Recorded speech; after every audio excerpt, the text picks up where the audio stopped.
Assalamu alaikum, shalom, shalom, Hotep, Islam, Alafia. Happy Friday. What's going on, family? Got a very special guest in the house tonight. What's going on, family?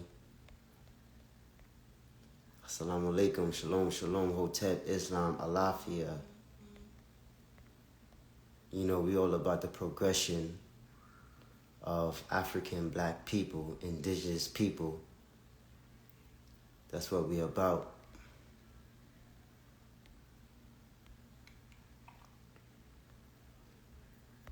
Alright? What's going on, family? Got a very special guest in the house tonight. Listen, before we get started, make sure that you subscribe. Subscribe to our YouTube channel. Peace. What's going on, family? Subscribe. Make sure you subscribe to our YouTube channel. What else? Make sure that you click the link in the bio. We have a lot of resources. We have a lot of books. Click the link in the bio. Make sure that you get a book. The holidays is coming up. You know, so if you already an avid reader, make sure and you get a book for your nephew, for your niece, for your mother, for your father, for your brother, for your sister. All right, because not just you, but everyone needs to be an avid reader. Everyone needs to focus and prioritize their education. All right, so make sure that the holidays is coming up. You get a book. Books can be gifts as well, right? We always think of materialistic things, iPhones, phones, and clothes and sneakers, but books can very well be a gift as well. Right, so make sure that you gift someone a book. Make sure that you gift someone education that they can invest upon, right? Which is very, very, very important. So I'm just waiting on my guests to come on in. Again, family, if you're on Spotify, if you're on Google Podcast, any podcast that you're on, make sure that you subscribe to DTR 360 Books Podcast.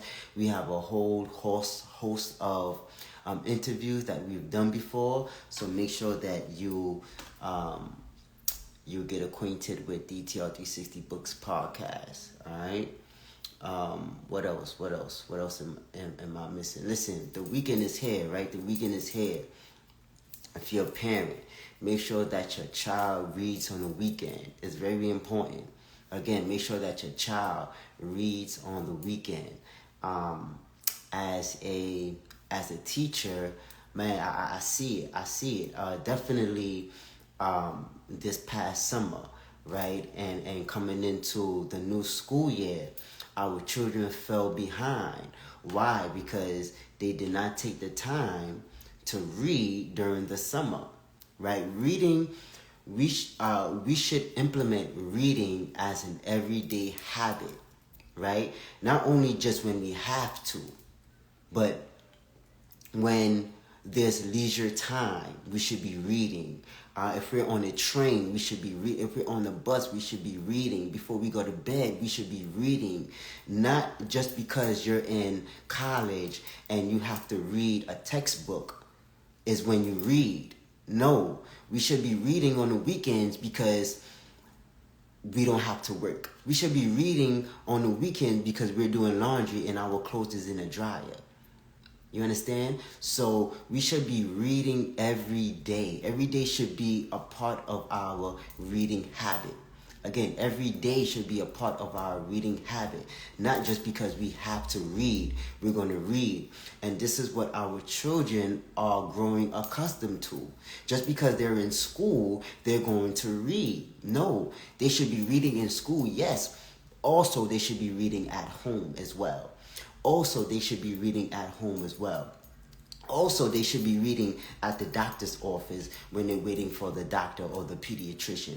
Also, they should be reading in the car when they have long trips to school, or when they have long trips to home, or when they have long trips to an outing. They should be reading.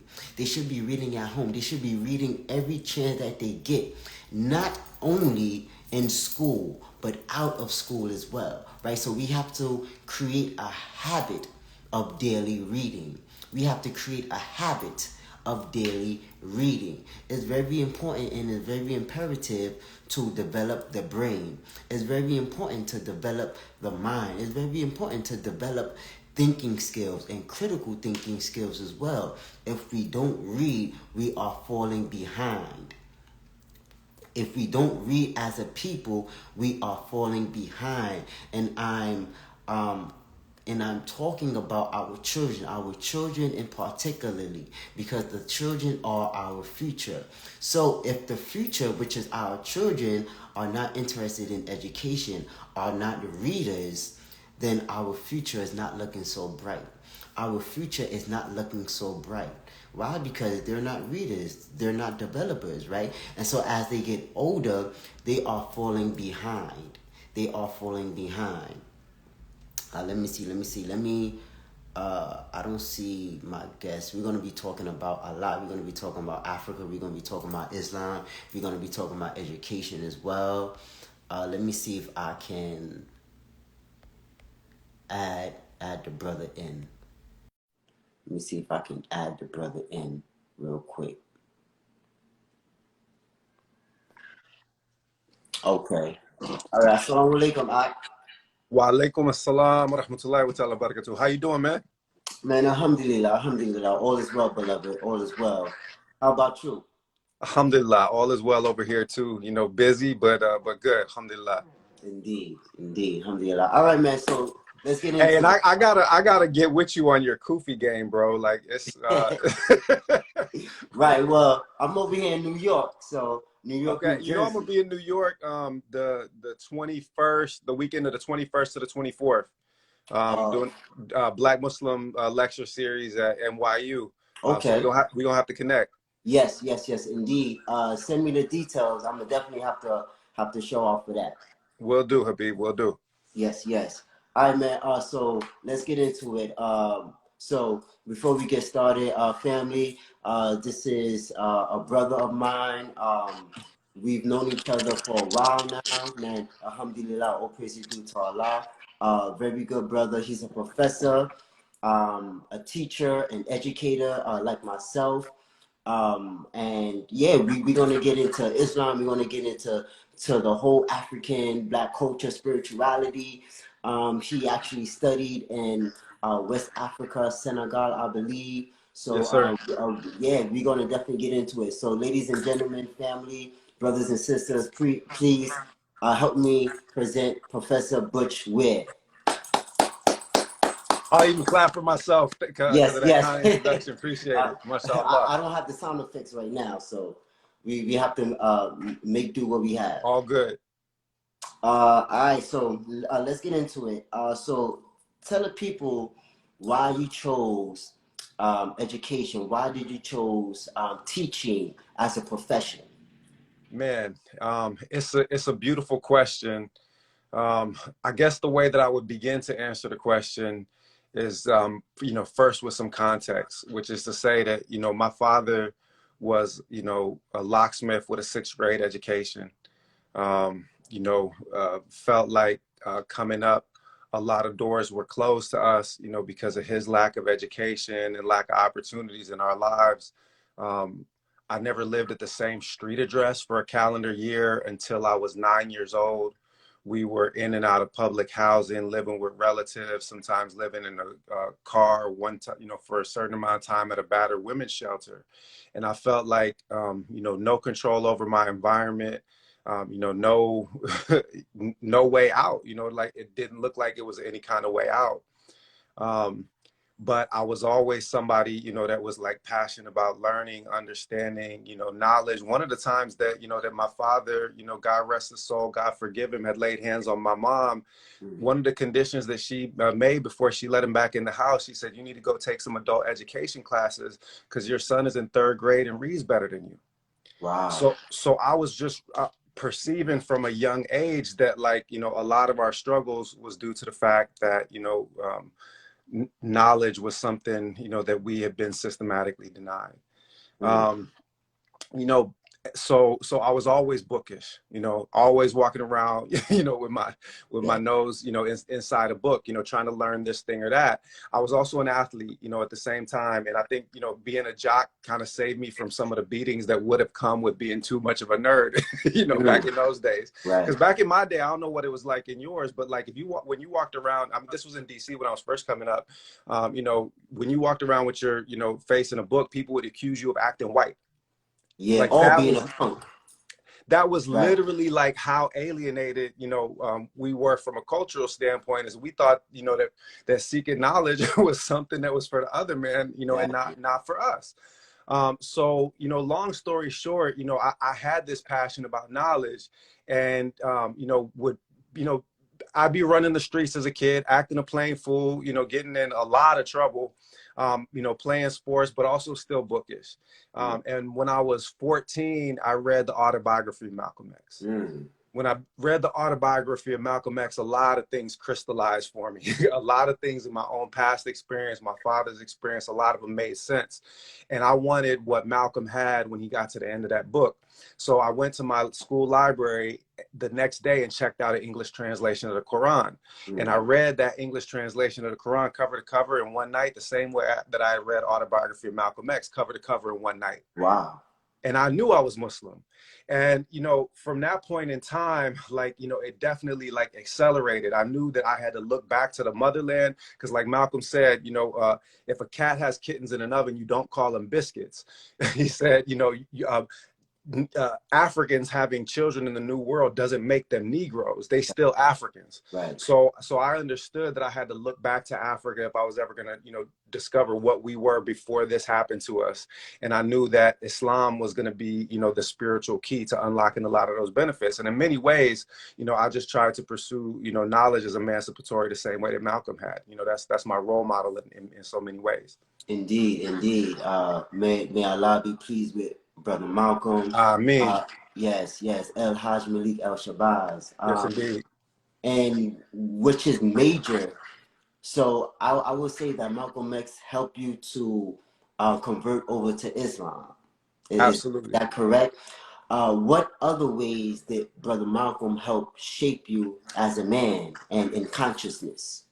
Yeah. So MashaAllah. that is it's an excellent question. And so it was, first that call to Islam, like that, the understanding that there is an uncreated, indivisible, unitary essence behind all creation, and that unitary essence has been called by many names since the beginning of time, but it has always been the same innate intrinsic reality. And that living a life of service to that one indivisible entity, that ultimately provides the transcendent meaning for human existence. But what Malcolm also taught me was that if you are really going to truly serve that God, then you have to be of service to humanity, because God ennobled humanity. And that means you turn to the suffering. And especially when people in your own community, in your own household, from your own background are suffering, then you have to find a way of living life in service to them, not just in service to the Lord. And the best way, to do that for me was to start unlearning a bunch of the things, that I had been taught about Blackness, unlearning about a lot of the things that I had been taught about Africa, and trying to really get to the roots of knowledge that had been hidden from me, from, I was going to say since birth, but from before my birth, right? That this is knowledge that has been systematically denied to us for centuries, Indeed. and very purposefully so, because the devil, in both senses, as a material reality, and as a metaphysical reality, the devil has always known that if we acquire this knowledge, then we are the key to the toppling of his kingdom. Mm. Mm. So Deep, that deep. meant I set and made my resolve to go to Africa, man. That was what I wanted to do. I was, 19 years old and I had my mind made up. I was going to Africa. Wow. So it was at 19 that you first went to Africa, the So I didn't motherland? actually make it there until I was 21, but I set my mind to it at 19. And at that time I wasn't in school. I went back to college. I ended up getting an undergraduate research grant. They paid me to go to the motherland for the first time in my life. I Oh, lived in wow. Senegal for 6 months, learned to speak the Wolof language and learned the colonial language of French, really started to understand the society, got exposed to what African Islam looks like in practice, which was the most beautiful and liberating thing, that I could have experienced, as a young man. And I knew at that point in time, you asked the question how I ended up going into, to academia, being a professor. Look, I knew at that point in time that I needed to go to Senegal for the rest of my life, but I needed somebody else to pay for it because I didn't come from money. Right, right, so, right. when I talked to my advisors, they told me like, look, you might, be good for an academic route, and they'll pay you to like go back and do research. I was like, bet. And Right. I remember I had a conversation with one of my professors. She was like, you should consider going to graduate school. I'm like, I can't even afford this regular school. Like, I'm going into debt. I'm working 2 jobs. Like my mom is, pitching in money for me to finish school. I'm like, I can't afford this regular school. How am I supposed to afford graduate school? Right. And she told me, she said, no, you don't understand. Like, if you get good grades as an undergraduate and show promise, they'll pay, for not only your tuition, but they'll give you a stipend for you to live by. And I was like, what? And I Mm. literally said to her, I said, y'all be doing black folks wrong. I've never heard of anything like this. Nobody told me that I could get paid to go do a PhD. I never heard of such a thing. Mm-hmm. And so, like I didn't come out of college with any student loan debt. They paid for me to go to graduate school and go to Look at pursue a that. PhD. Mm, mm.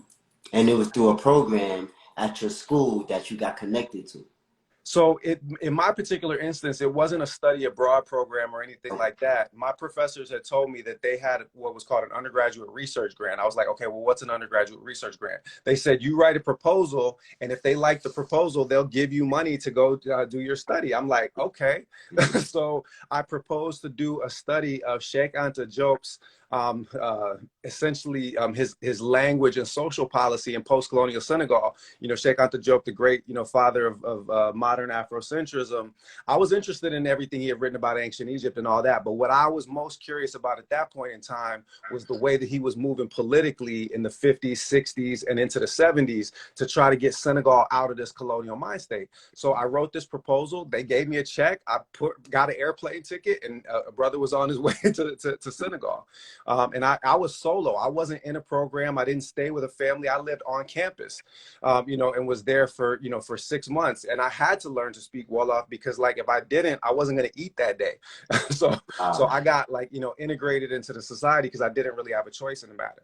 Mm. So, what was the culture like in Senegal? And speaking on the culture and speaking on Islam, because I know the way that they practice Islam may or may not be how we practice Islam here in the United States.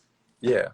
So the biggest thing that I would say was kind of the most lasting impact is that Senegal is the Sufiest place on earth. Now, what do I mean by that? Sufism is the main spiritual tradition in Islam, and it is largely forgotten or overlooked in many of the Arab countries. It's illegal in Saudi Arabia, right? Literally, Sufism is illegal in Saudi Arabia. And for a bunch of reasons that have to do with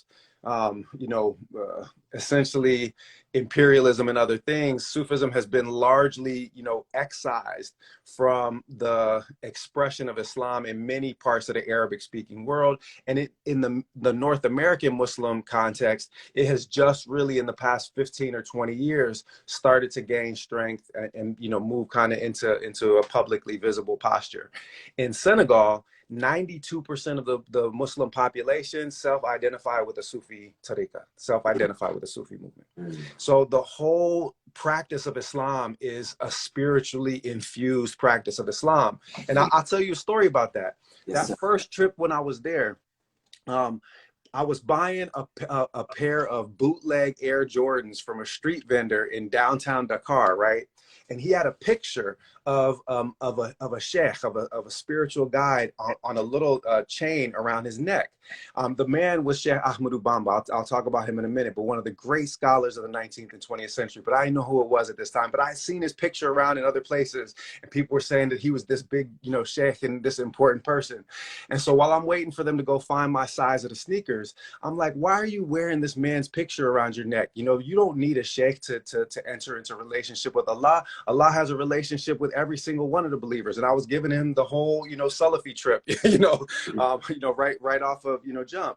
And here's what he said to me. He said, I hear that kind of thing a lot from Westerners, especially Americans. He said, I guess it's that whole all men are created equal thing.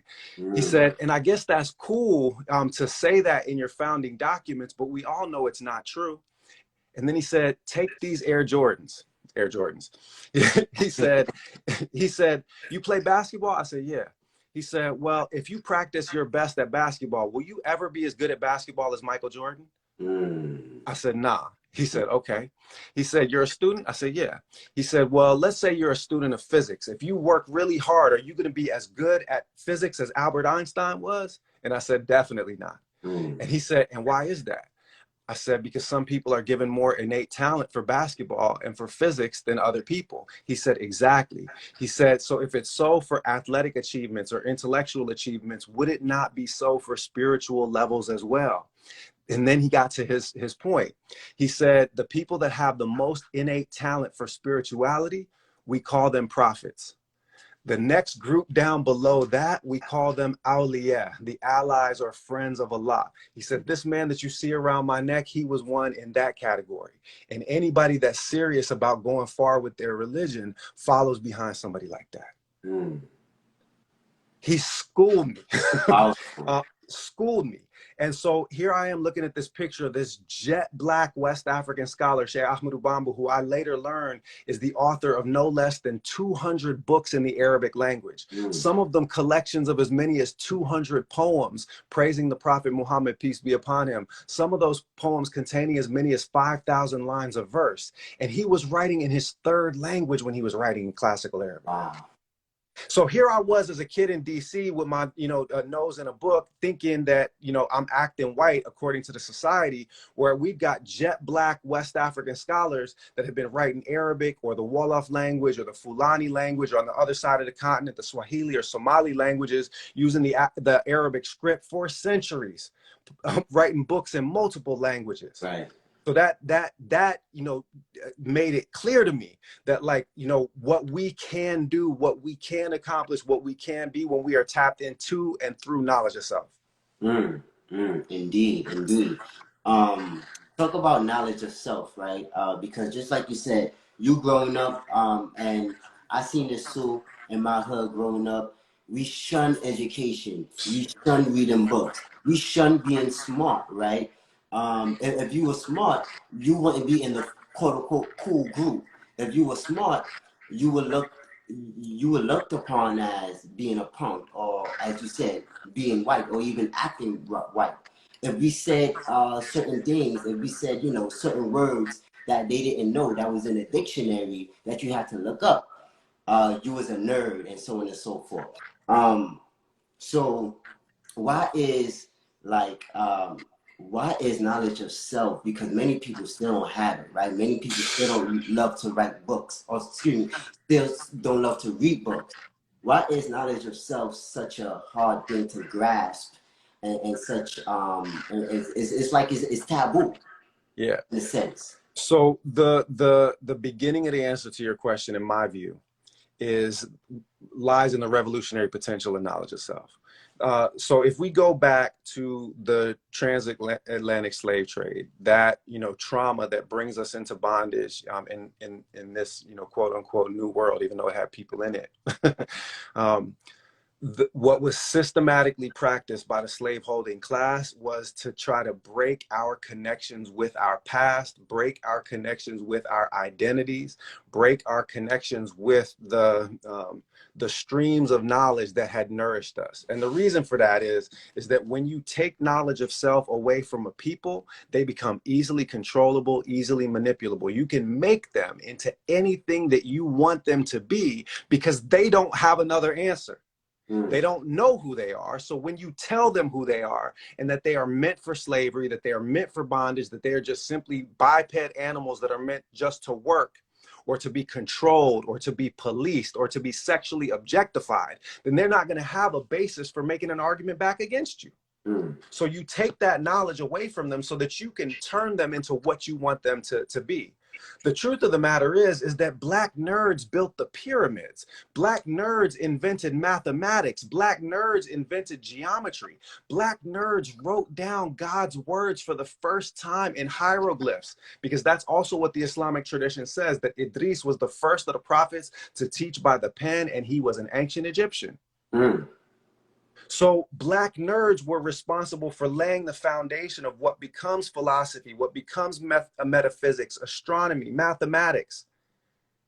And they want to deprive us of our natural legacy so that we can become the thing that they want us to be. Right. A slave. A slave. That's it. That's it. Basically. That's it. You know, literally chattel in that time. And in this time, in some ways, even less than chattel. You know, the carceral state, you know, can come around and surveil us and lock us up at any time. You know, we're giving away our lives and our labors for corporations, you know, that pay us pennies, don't take care of us when we get sick, don't do anything of service to us. We live and we die just to make white men in some distant palace a little bit richer so he can roll around on a bigger bed of money. And that is only possible when people don't understand what they truly are as human beings. And that was the other part of what Malcolm was telling me. It was what Malcolm was saying, you know, through his understanding of Islam, was that there is nothing more beautiful, honorable, and noble than the human being itself. And that a truly emancipated human being internally cannot be incarcerated, even if they're in a jail cell. That was another thing about the story of Sheikh Ahmadou Bamba.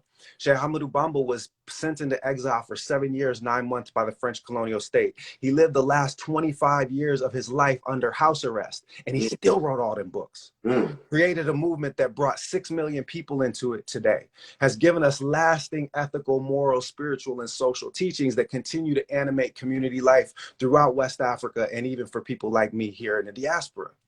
He did that in spite of the fact that he was never free from the grip of the colonial state. Because the truth of the matter is that if your heart is free and liberated and tapped into the divine, then there ain't no chains that this man can put on you that are going to hold you. Right. Right. Man. Just like Marcus Garvey said, may Allah be pleased with him. He said that we can liberate the minds of men. Sorry, he said you can shackle the bodies of men, but you can't liberate the minds of men, or something like that. So basically what he was saying is that once your mind is free, even if you are in physical slavery, once your mind is free, then you're free, right? Because your mind is the first place to go, right? So if your mind is telling you that you're free, no matter what state of condition that you're in, you will always be free. So they had to put our minds and indoctrinate us in order for us to follow their way of life. Bro, you teach people to colonize themselves, and then you don't need to surveil them to the same extent. It becomes much less expensive for you. They attach the chains to their own hearts, to their own consciousness, and that's the state that we're in. You know, my colleague, you know, and partner Chizaban, we launched a musical project called Slum Prophecy. Our most recent project is called Whips and Chains, and the idea behind it is that the whips and chains now are primarily internal. Right. They're It's on our primarily, mind. exactly, they're on our consciousness. We lack the capacity to imagine our true potential, and and we lack the knowledge to understand who we truly are. Right.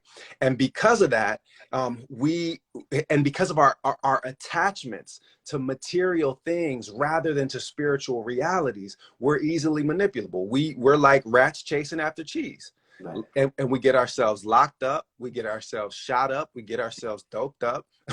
Right. And this is why education is important. This is why knowledge of self is important, because if you know thyself, then you will be less likely to kill your own brother.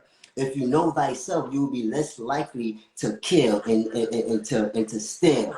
If you know thyself, you will be more likely to be connected to the divine. You will be more likely to tap into the source, that which is Allah. You will be more likely to have a light on you. So people would say, who is this brother? Who is this sister? What is he eating? What is she eating? All of this is holistic. They doing something different than the rest. Right. So, right. And just to underline this with an authentic statement from the Islamic tradition, the Prophet, peace be upon him, his cousin Ali was the second male to accept the religion of Islam. By the way, the majority of narrations about the skin color of Sayyidina Ali, may Allah be well pleased with him, is that he was dark black in color.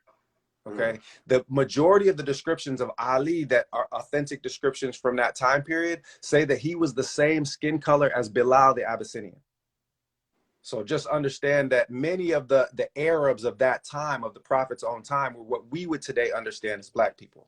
So what Ali said, may Allah be well pleased with him, he said, the one who knows themselves knows their Lord.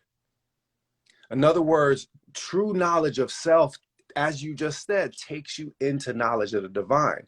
Because as God says in authentic Hadith Qudsi, neither my heavens nor my earth contain me, but I'm contained in the heart of my believing servant. That when you peel away all of the attachments and addictions and perversions that start to corrupt human consciousness, that corrupt the human heart, when you start to peel those layers away through authentic Islamic spirituality, you will find a word that God has already written on your heart from time immemorial, that you have always been destined to fulfill, should you have the courage to take up the challenge. Right. God is right there, closer to you than your own jugular vein, as the Quran says. And the only thing between you and him is you. Is you. Speaking of the Holy Quran, beloved, the Holy Quran is rooted in Africa. The Holy Quran. A lot of people don't understand that. Right, keep going. Right, yeah, go ahead. Right. So yeah, that was my question. So I know there's certain stories that is in Africa that is in the Holy Quran. Speak about that a little bit. Yeah, so it's a really, really important and profound point, especially, you know, for people that are looking for knowledge of self and African-centered approaches to spirituality. So it was the great contemporary Senegambian scholar Imam Fode Dramé, and I'm doing an event with him tomorrow to commemorate the birthday of the Prophet Muhammad, peace be upon him.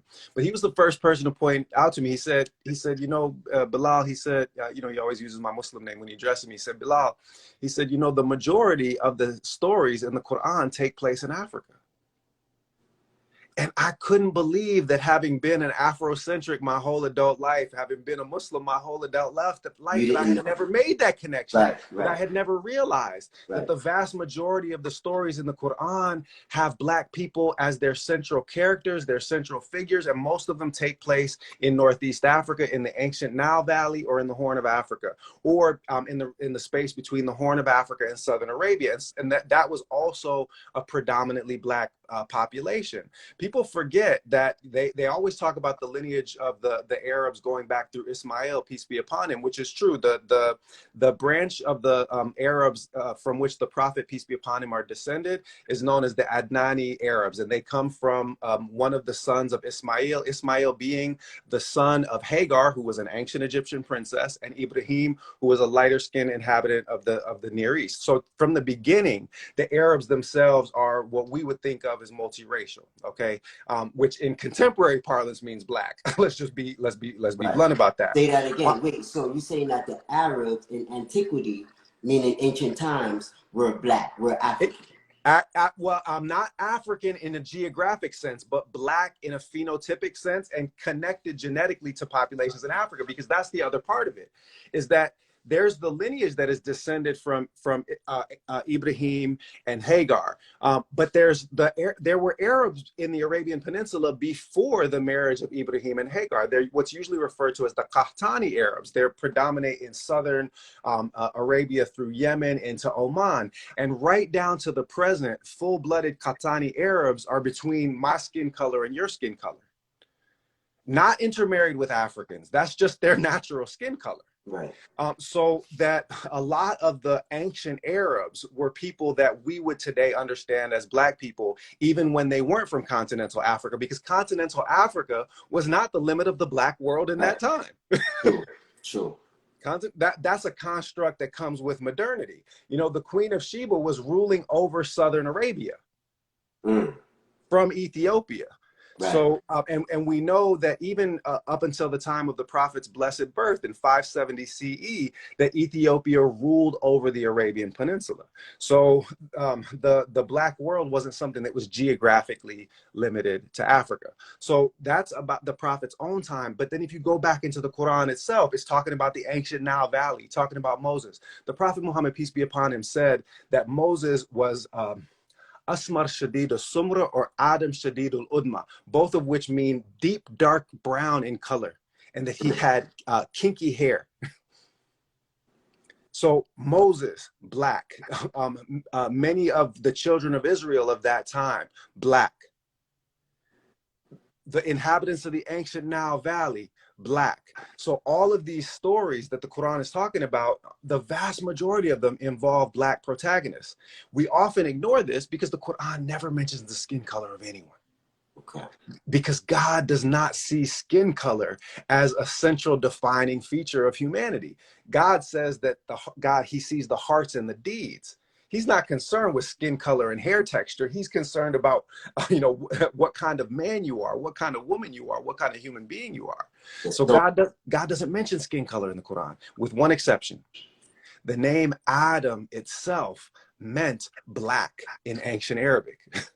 So he's telling you that the original man, the original human being, was a black man. Indeed. Well, most of us know that by now. We should if we don't. Right. We should if we don't. Quran says it. Modern archaeological research and anthropology say it. That's just the way it is. Right. That's just the way it is. Right. The thoughts say it as well. Man. So speaking of, staying with the topic of Islam in Africa, you mentioned at the inception of our interview that you went to Senegal and they practice Sufism. Sufism is a spirituality form of Islam. Indeed. Right? So talk about that a little more, beloved. And Sufism is a subgroup or subunit of Islam as well, which we have many other facets of Islam. Right. And so that's the way that it's normally described and depicted today, but that's not the way that I think about Sufism personally. I don't consider it as a kind of as a sect or a subdivision. I think about it the way that I think the vast majority of Muslim scholars did before the 19th century, which is that Sufism is one of the principal branches of the Islamic religious sciences. So traditionally, the transmission of sacred knowledge in Islam was divided into three principal branches: Islamic law, theology, and then there was the ethical and spiritual tradition. So there was Sharia on the one hand, Tawheed or Kalam theology on another, and then the crowning jewel, the perfection of faith itself, was this spiritual and ethical tradition. And this was always traced back to the Hadith of Gabriel, wherein the Prophet Muhammad, peace be upon him, defined the contents of the religion of Islam as not just the obedience of the limbs, the submission, the 5 pillars, not just the belief in God, his books, his angels, his messengers, the decree, and the hour, not just those 6 articles of faith, but that when they asked him, what is ihsan? He said, it is to worship God as though seeing him. And if you do not see him, know that he sees you. So this has always been understood by the traditionally trained scholars as a reference to Sufism, as a reference to inner perfectioning. And the idea is that you are going to worship God as though he is directly in front of you and you are witnessing him with the eye of your heart until you see him with the eye of your heart. So that there's a connection between ethical purification, the rectification of your deeds, the rectification of your affairs with other human beings, because you're worshiping God as though he's right there in front of you. And that if you persist in that state, then he will unveil himself and show himself to you. That this inspiration is still open and possible for human beings. The Prophet, peace be upon him, said that after I'm gone, nothing will be left of prophethood except for the glad tidings. They said, "Oh, messenger of God, what are these glad tidings?" He said, they are the true visions of the righteous. So these true visions, these spiritual experiences are still accessible to people who put themselves on the path of inner rectification and outer struggle to make the world a more just place. It's not just about inner piety. It's also about establishing justice, ending oppression. And this is one of the places where I think, you know, especially the Africa-based community would have a reason to be critical of some contemporary Sufism, because a lot of contemporary Sufism seems to be only concerned with personal piety and, you know, with religious devotion.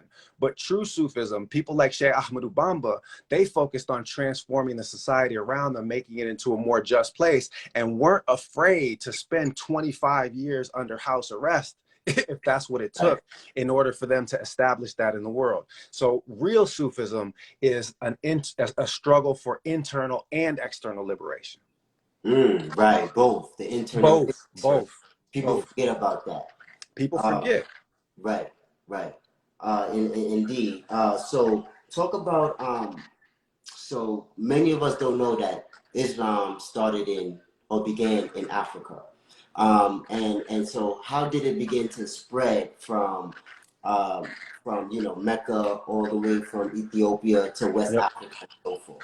So it's a crucial point, you know, that you know, one preponderance of the early followers of the Prophet Muhammad himself, peace be upon him, in Mecca. And remember, he's preaching for almost 13 years in Mecca and accumulates perhaps 300 disciples during that time that he's there. He's persecuted. It's a small community, but a huge number in that community are either Black Arabs or Africans to begin with, and those that are down for the Prophet, peace be upon him, from day one. Oftentimes they're the meek and dispossessed of the society.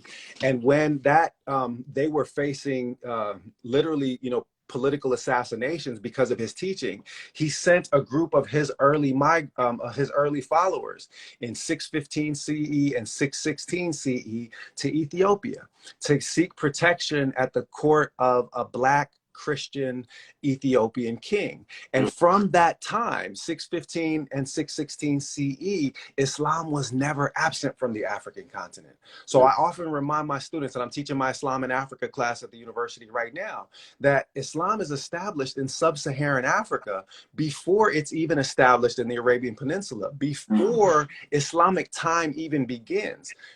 Because the first year in the Islamic calendar is in 622 CE, that marks the hijrah from Mecca to Medina. Well, Islam has already been present in Ethiopia for 7 years by that point in time.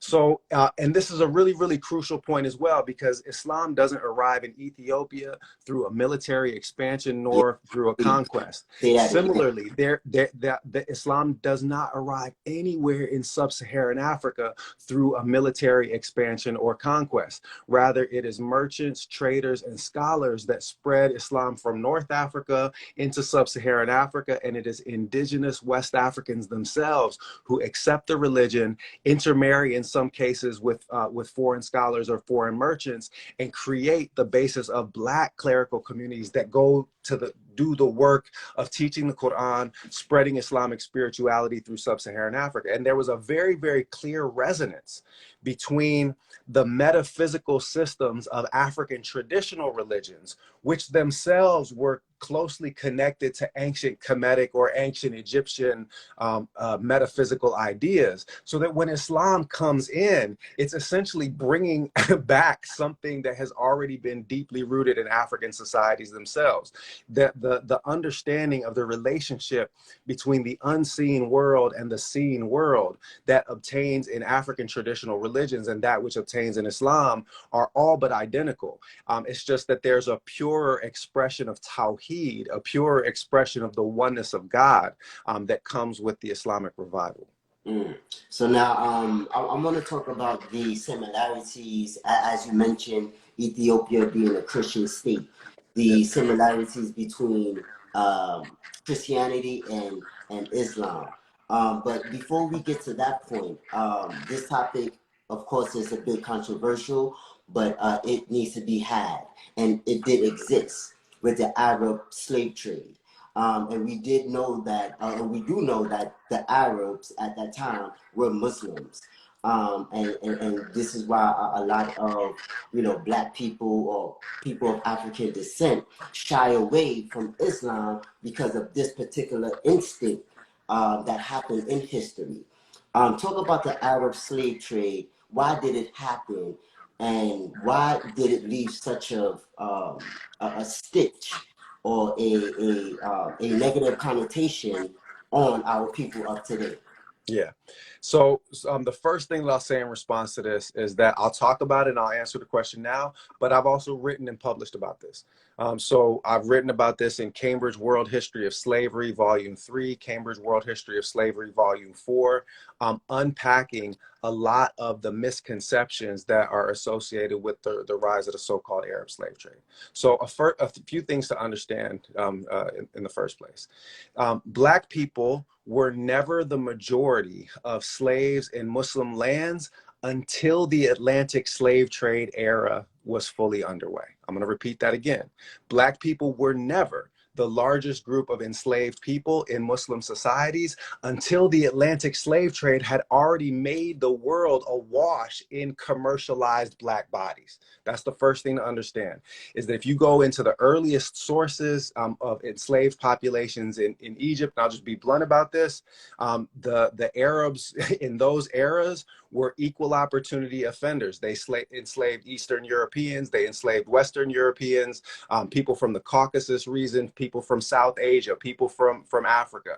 Now, in my scholarship, I've shown that in many ways, the way that they approached questions of the legality of enslavement departed significantly from the practice of the Prophet and from the Sunnah. In basic fact, what the Arabs did was they gave an Islamic veneer to the traditional slaving practices that had been practiced by the Romans and the Greeks and the pre-Islamic Arabs, and they essentially brought those into the fold of the way that they understood Islamic law. And there were always scholars that said that nobody has the right to reduce a human being to servitude except for a prophet or someone that is deputized by a prophet, because they are acting in God's name.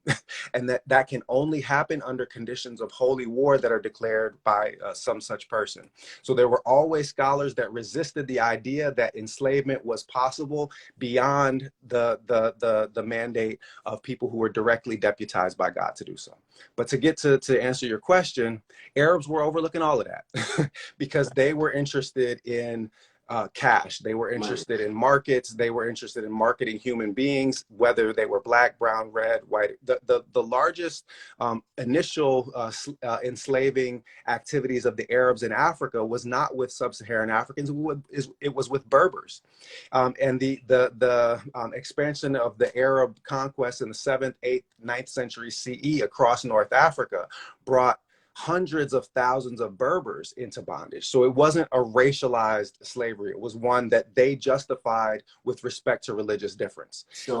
Yeah, go ahead. I'm sorry. When you say Berbers, because many people may not know, like, what ethnic group are you speaking of? Speaking If about you Moors? imagine the contemporary population, I didn't say Moors because Moors means something different to me. Yeah, but the But I'm talking about Berbers were a part of Moor. I'm Berbers. I'm talking about the contemporary populations of countries like Libya, Algeria, Okay. Tunisia, the light-skinned Berber population that for many of us would appear to be indistinguishable from Arabs, although they come from very different backgrounds. Yeah. So Berber. I just want to make sure that you be precise when you Yeah, mention no, some of these terms. thank you for that specification because it's crucial. As the point is that these are Arabs enslaving, non-blacks, and that's the first, Arab operated slave trade on the African continent. Also just to make this clear, there wasn't going to be a sizable slave trade involving sub-Saharan Africans in this period because the empires, the imperial states in West Africa, first Ghana, then Mali, and then Songhai, are have the largest military organizations and the greatest accumulation of wealth anywhere on the earth in this time period. So you can't raid them and take slaves. There's an 11th century Arab geographer called al-Bakri who writes about the king of Ghana, who's a non-Muslim ruler, but who has indigenous Muslims as his ministers, treasurers, and so forth in his kingdom. And he says that the emperor of Ghana can put 200,000 soldiers in a field of battle, 40,000 of them archers. 200,000 soldiers in a field of battle, 40,000 of them archers. Now, what kind of raggedy army is going to come across the Sahara Desert and stand up and start capturing people from the Empire of Ghana and taking them away? That's not a thing. Ibn Battuta, when he talks about the Empire of Mali, says that Mali is the safest place on earth that he's ever been to. He says of all the countries that he's traveled to, he said the blacks abhor injustice more than any of those people. And he says that the traveler has no more reason to fear than the man who stays at home, no more fear of kidnapping or having their wealth taken from them. So enslavement was not something that was a significant part of the medieval relationship between North Africa and West Africa. But it is with the collapse of those large empires in the 1500s, and it is with the rise of the Atlantic slave trade that Arabs become more intensely involved in slaving activities themselves. And in many instances, their slave trades actually begin with capturing people and selling them to Europeans. They only then realize that they can keep some of these people in bondage or sell some to North Africa and so forth. So the rise of the Atlantic slave trade itself spurs a massive expansion in the so-called Arab slave trade. So when I write for Cambridge World History of Slavery, complete with receipts and footnotes for all of it, I said that if we were being intellectually honest, we wouldn't talk about the Arab slave trade on one hand and the Atlantic slave trade on the other. We would talk about a single commoditization of Black bodies that unfolds with intensity from the 1500s forward as a consequence of the rise of the Atlantic slave trade. Part of the reason why white folks have created this Arab slave trade is so that they can offload some of the blame for an abomination that they themselves created and load it onto Arabs. And to make it even worse, they actually use this as a justification for colonization in Africa. They said that the Arabs and the Africans consider that slavery is something that is upheld in their religion. So we have to go colonize Africa to take them out of power so that we can establish freedom. Ain't that about you got the people that invented the slave trade itself now saying that they have to dispossess Africans of their lands in order to spread freedom. That's that good double talk. And we right believe there. that. And we believe that, and that's the problem. So there were in pre-modern history isolated instances where some of the enslaved were Africans or significant numbers. This takes place with the Zanj rebellion that takes place in the 9th century that involves some enslaved East Africans. But even that, the slave community wasn't exclusively or even predominantly Black. So there's a lot of fictions and misconceptions, and there were abuses and exaggerations. There was Arab ethnocentrism. There was Arab anti-Blackness. There was violation of the principles and the spirit of Islamic law by Arabs, but not on the scale or even in the ways necessarily that Europeans have represented it to us. And so we have to dig into the sources to decolonize our understanding. Yeah. And so, in what areas or countries that according to you, so-called Arab slave trade existed in, were not predominantly Black or African?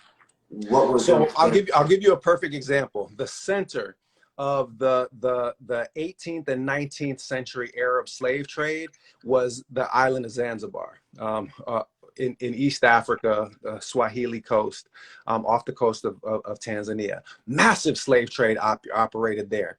Almost exclusively, Black people by the 19th century, and virulent anti-Blackness in the Arab population in that place and time. If you go back 400 years before that, 500 years before that, there is no enslavement of mainland Africans by coastal Muslims at all. In fact, the only slave trade that was being operated was a slave trade that was being operated by East Africans themselves, who went to the island of Madagascar and purchased Malagasy slaves and sold them into the Indian Ocean.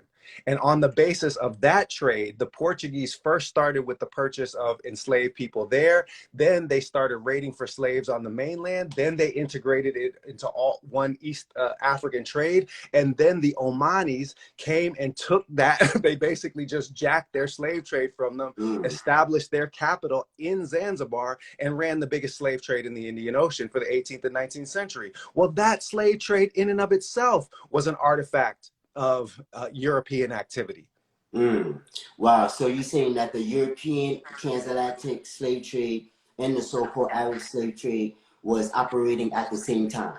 They were intermingled. They're wrapped around each other. The way they say it in Wolof in Senegal was, it's like coffee with milk, bangabole nan bangabole tour, which means you either got to drink the whole thing or pour the whole thing out, because you can't separate out the milk and the coffee once they've been mixed together. This is one slave trade that's being operated by people of different ethnic and religious backgrounds. And the one group is lying to use Christianity to justify it, and the other group is lying and using Islam to justify it.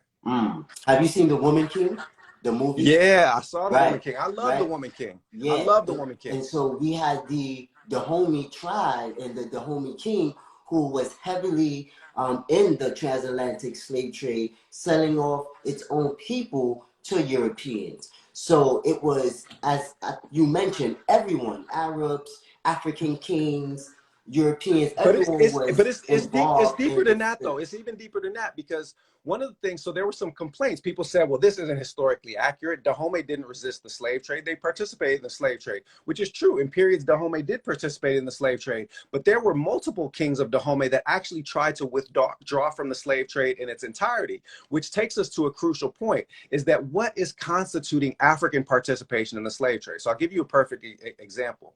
There is the founder of modern British abolitionism, a person called the Reverend Thomas Clarkson. And I wrote about this in chapter 3 of the Walking Qu'ran.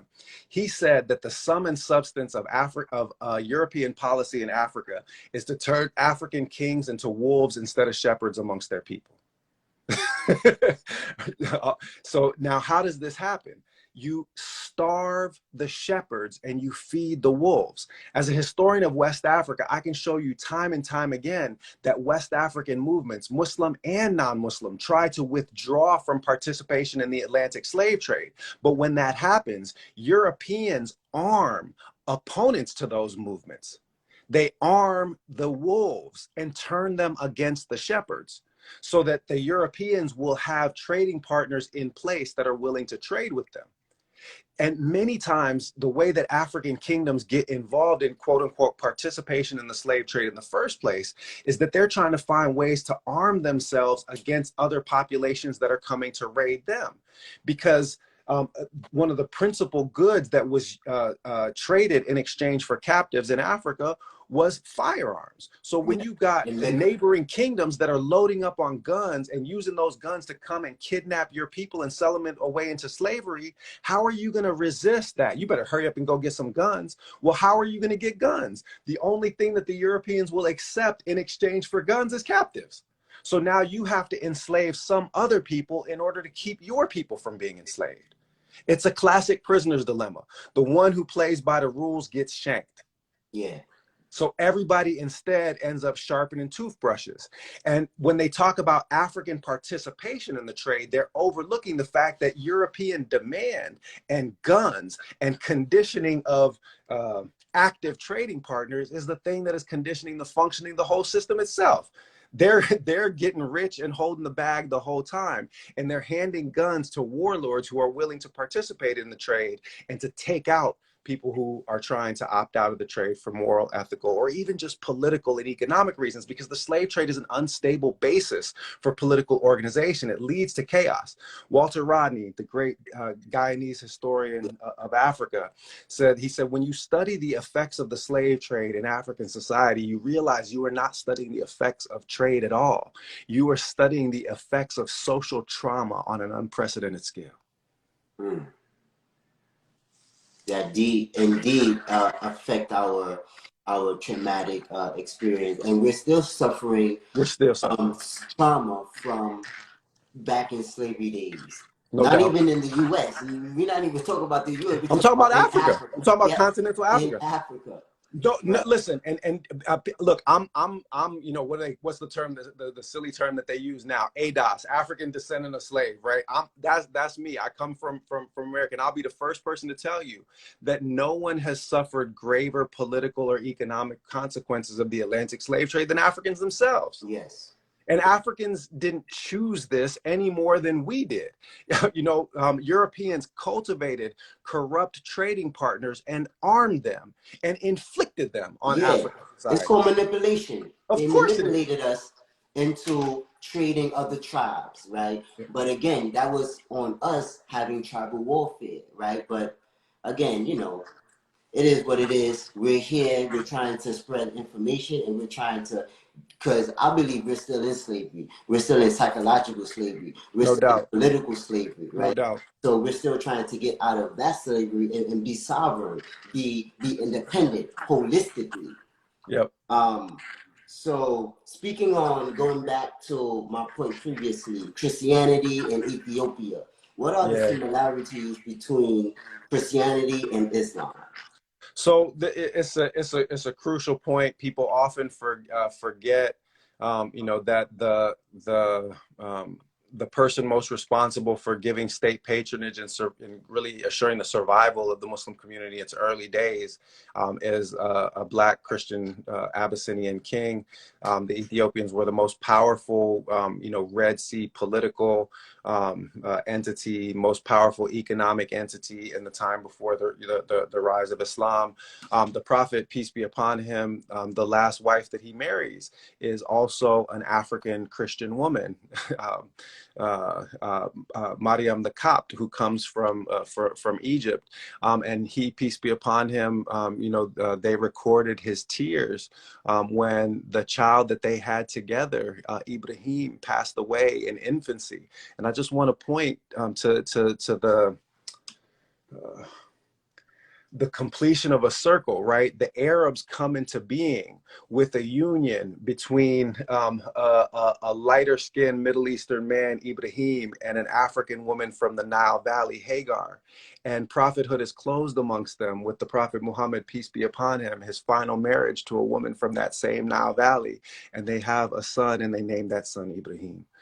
So Africa is fully embedded in the story, and there's a Christian connection with Mariam the Copt because she comes from a Christian background. A lot of people don't know that the Ethiopian Orthodox Church actually calls itself the Ethiopian Tawahedo Church. Literally the exact same word that we have for Tawheed in the Arabic language to refer to its core theological principles. Many of us that have just been exposed to the European brand of Christianity really don't understand how dramatically and distinctively different Eastern and especially African Christianity, the original African Christianity, not colonial African Christianity, but Eastern, Ethiopian, and Coptic Christianity how different they are from, you know, the Roman iteration, that imperial iteration of Christianity, with all of its racial prejudice implicit in it. And also, just for the Muslims that are out there paying attention, people know this famous story when there's a delegation of Christians from Najran that come to the Prophet Muhammad, peace be upon him. And they have a dispute over theology because they're claiming that Jesus is the Son of God, and the Prophet doesn't condemn them, but he says, listen, if what you say is true, if you're going to stand on that, then swear by everything that you love, because they've already acknowledged, this Christian delegation has already acknowledged that the Prophet Muhammad is a prophet. They believe that fully, but they're still saying Jesus is the Son of God. So the Prophet says to them, listen, if you believe that what you say, then swear on everything that you love that God has a son, and I will swear on everything that I love that he doesn't, and may God's curse come down upon the one who has lied. So they go back to their respective camps in the evening, and the next morning the Prophet, peace be upon him, has come out with Ali, with Fatima, with Hassan and Hussein, and he is prepared to swear on them that God doesn't have a son. The Christian delegation says, peace be upon you, we're not going to swear an oath, we're not going to risk a curse coming down. And the Prophet, peace be upon him, accepts that from them, allows them to leave, you know, still in their Christian faith. So the point is that he accommodated the difference in creed and belief that exists between the people of the book. But he was not going to compromise on the principle that the Quran states, which says God ain't got no son. Everything in creation comes to God as a servant. So there are important unifying principles between original, and a lot of people don't know that that Christian delegation from Najran was also black. Those were black Christians. Wow. Yeah, those were black Christians. So there's a connection. There's a spirit of sympathy. The Quran itself says that of all the people, you will find the Christians most like our ummah. That's what the Quran literally says, that. But the Quran is uncompromising in its theology, which is that God doesn't have a son. God doesn't have a partner. God doesn't have daughters. Everything in creation comes to God as a servant. The same way that the original ancient Egyptian theological principle taught by Idris was that only God knows what's inside God, and God shows himself to his creation only insofar as he wills. Couple questions left, Aki. So, yeah, let's go. So the Prophet, Prophet Muhammad, Sallallahu Alaihi Wasallam, Yeah, he said that he who leaveth home in search of knowledge walketh in the path of God. How important is reading and education to you? So it's crucial. He also, peace be upon him, said that beneficial knowledge is the lost patrimony of the believer. So in other words, he was saying that any useful knowledge that you find belongs to you, O believer. So he was telling us, don't just think that knowledge only comes through, you know, chains of Islamic transmission. Knowledge can be found anywhere, and wherever you may find it, it is yours and it belongs to you if you know who God is. So that's the thing. The person that walks the path of righteousness walks the path of knowledge. I didn't say the person that walks the path of knowledge walks the path of righteousness, because there are a lot of people that walk the path of knowledge for unrighteous reasons. But a person that walks the path of righteousness, by definition, has to walk the path of knowledge as well, because one cannot live righteous in ignorance. True. I had to think about that for a minute. I had to think about that. Yeah, I mean, but just understand that in today's world, there are people that accumulate knowledge just in order to control or exploit other people. True. Yes. People can walk a path of knowledge and not be righteous people, but righteous people always walk a path of knowledge. They're always seeking to come into better understanding of God, better understanding of divine, better understanding of justice. So I always say, listen, I might have a PhD, I might be a tenure professor. When I'm done learning, put me in the ground. because if I'm not learning, you know, until my last days, then I'm wasting my life, I'm wasting my time, I'm wasting my energy, and I'm Right. proving myself to be a hypocrite and insincere in my profession of faith. Mm-hmm. Exactly. Knowledge is not the knowledge is more than just a collection of data. It's not just information. Imam Malik said, knowledge is the light that God casts into the breast of whosoever he wills. It is not the accumulation of many facts. So just accumulating facts doesn't make somebody knowledgeable. Knowledge comes with wisdom. Knowledge comes with a light. Knowledge comes with a Understood. divine connection. Exactly. Mm-hmm. And just like Prophet Muhammad SAW said, seek knowledge from the cradle to the grave. And this is Indeed. what you're doing. This is what I'm doing. Always seeking knowledge, always learning to grow, always reading, always seeking. What can I learn today? Yep. What is something new that I can learn today? Whether it be from the Holy Quran, whether it be from just from science, physics, astrology. Any Like I source. study all subjects. I study all subjects because everything in life you can learn from. You can even learn from a baby, because a baby teaches you how to love, right? Baby teaches you how to love, so you can learn from A baby also teaches you what a human being in its natural fitry state and its natural disposition looks like. When a baby starts to walk, it falls down, it gets back up. Whereas human beings, when we undertake a new affair and we struggle in it, we get down, we mope, we say, I can't do it. We start drinking, you know, we start, you know, crying to our friends about how we can't do this or that. That's not the natural human state of affairs. The natural human state of affairs is confidence. The natural human state of affairs is if life knocks you down, you get back up. So you can definitely learn, you know, from a baby.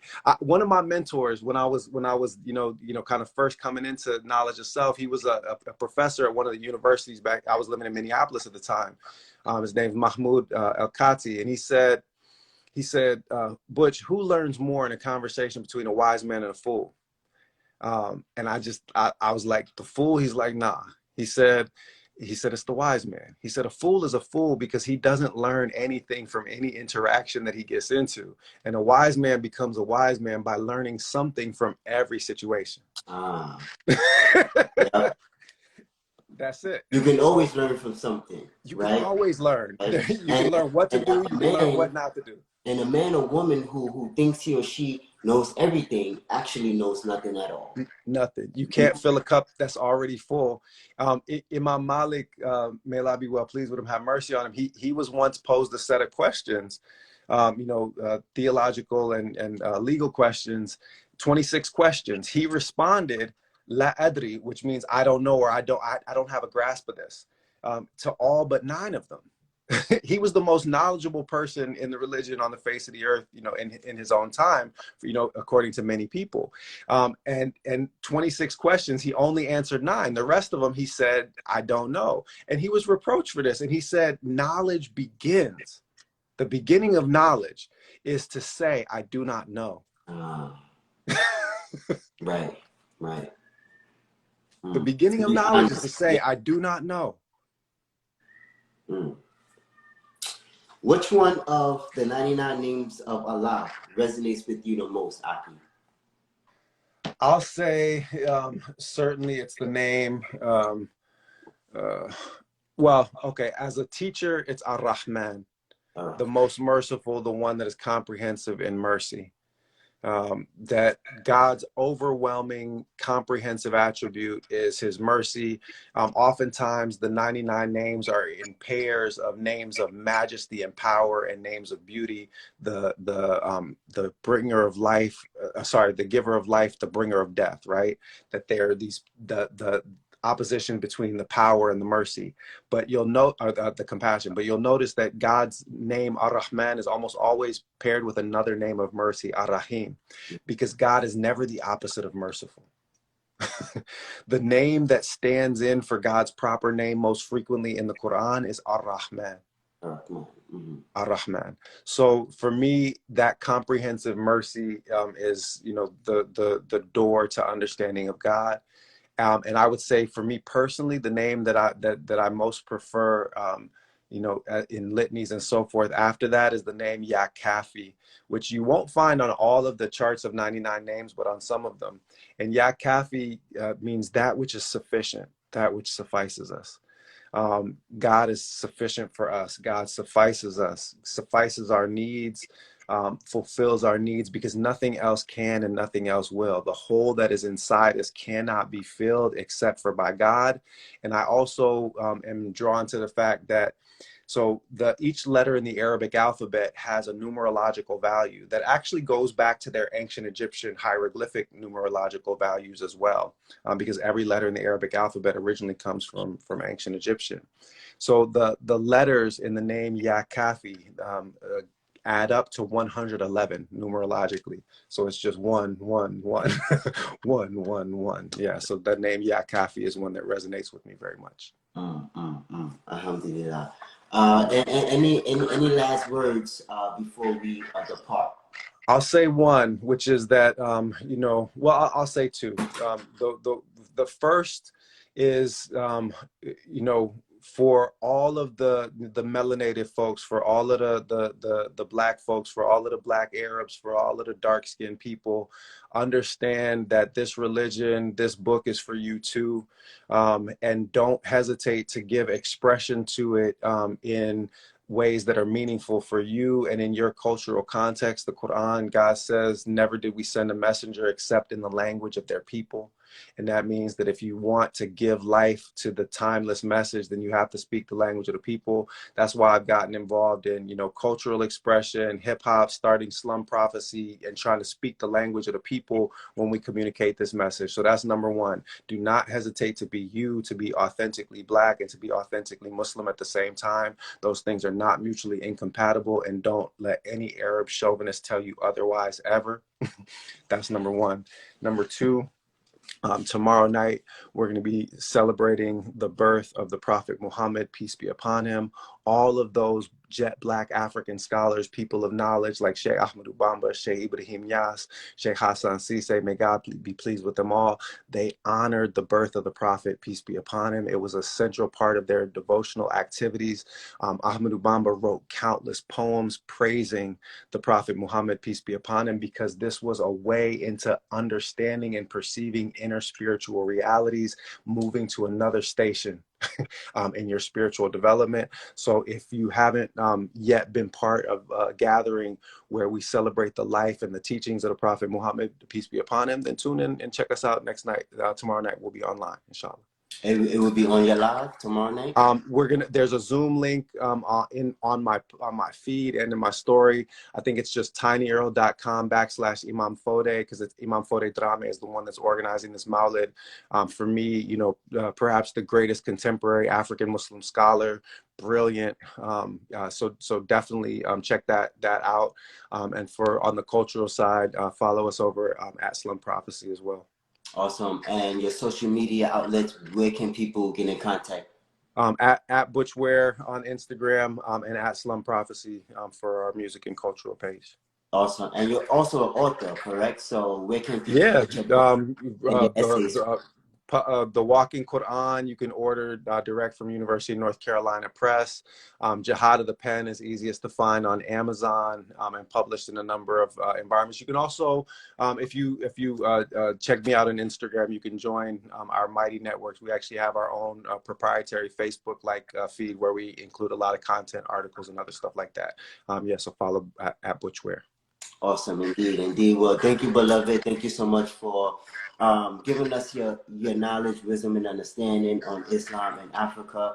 May Allah continue to reward you, guide you, and protect you. And for the family who are listening, again, follow the brother at Butch Ware on IG. If you're listening to this on YouTube, if you're on my platform, definitely. And if you're interested in Islam or just any historical aspect of Africa, definitely follow the brother at Butch Ware. He is knowledgeable in many facets of area, not just Islam, but in history as a whole. So definitely follow the brother. You can hit me up on DTR 360 Books with 2 underscores. Also subscribe to my YouTube channel to see this full interview. All right, so I leave you as I greeted you. Assalamu alaikum, shalom, shalom, hotep, Islam, Alafia. Peace. Peace.